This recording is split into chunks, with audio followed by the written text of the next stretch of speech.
Jagtial RTO ఆఫీసులో ఆకస్మిక దాడులు చేశారు ఏసీబీ అధికారులు. 22,000 లంచం తీసుకుంటూ ఉండగా డీటీఓ బానోతు భద్రునాయక్ ను రెడ్ హ్యాండెడ్ గా పట్టుకున్నారు.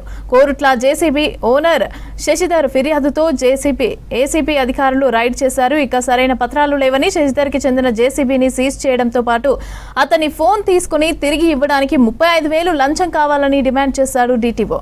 దీంతో డ్రైవర్ అరవింద్ నుంచి 22,000 రూపాయలు లంచం తీసుకుంటూ ఉండగా భద్రునాయక్ ను పట్టుకుని కేసు నమోదు చేసి రిమాండ్ కు పంపిస్తున్నట్లు తెలిపారు ఏసీబీ డీఎస్పీ విజయ్ కుమార్.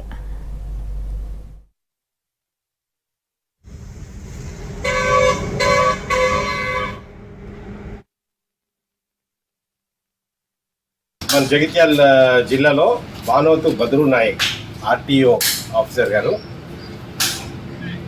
ఆయన డ్రైవర్ ద్వారా బానోతు అరవింద్ ఆయన డ్రైవర్ ద్వారా వెహికల్స్ సీజ్ చేస్తూ హైయెస్ట్ కరప్షన్ యాక్టివిటీస్ చేస్తున్నారు అనేసి కంప్లైంట్స్ మీద మేము సర్వేలెన్స్ అండ్ కంప్లైంట్ రావడం వల్ల దాని మీద ఈరోజు రేట్ చేసాము. నిన్న వాళ్ళ స్టేట్మెంట్స్ రికార్డ్ చేయగా ఒక జేసీబీని ఆపుకొని దాన్ని ఇల్లీగల్ డీటైన్ చేసుకొని దాని మీద ఎటువంటి ఫైన్స్ వేయకుండా యాక్చువల్గా జేసీబీ పేపర్స్ కూడా అన్నీ ఉన్నాయి. దాంట్లో పొల్యూషను అండ్ ఇన్సూరెన్స్ పేపర్స్ 2 మాత్రమే లేవు. వాటి కోసము సరే ఛాలెంజ్ చేసి చేయాలి కానీ దానికోసము 40,000 డిమాండ్ చేయడం జరిగింది.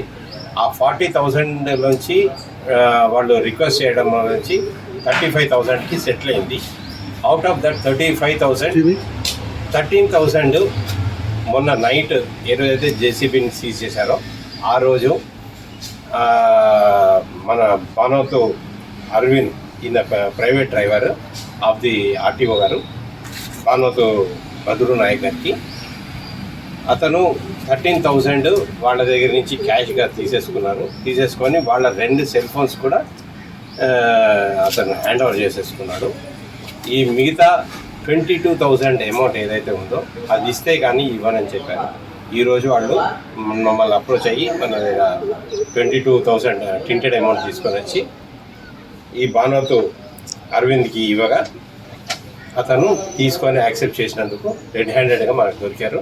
దాని మీద ఎక్స్ప్లెనేషన్లో బానోతు భద్రునాయక్ ఆర్టీఓ గారు చెప్పడం వల్ల నేను చేశానని కూడా కన్ఫెస్ చేశాడు. ఈ వెహికల్ని రిలీజ్ చేయడం కోసము ఆయన సెల్ ఫోన్స్ ఆ వెహికల్ అన్నీ మేము వాళ్ళకి ఇప్పించి కేసు చేసి ఈరోజు రిమాండ్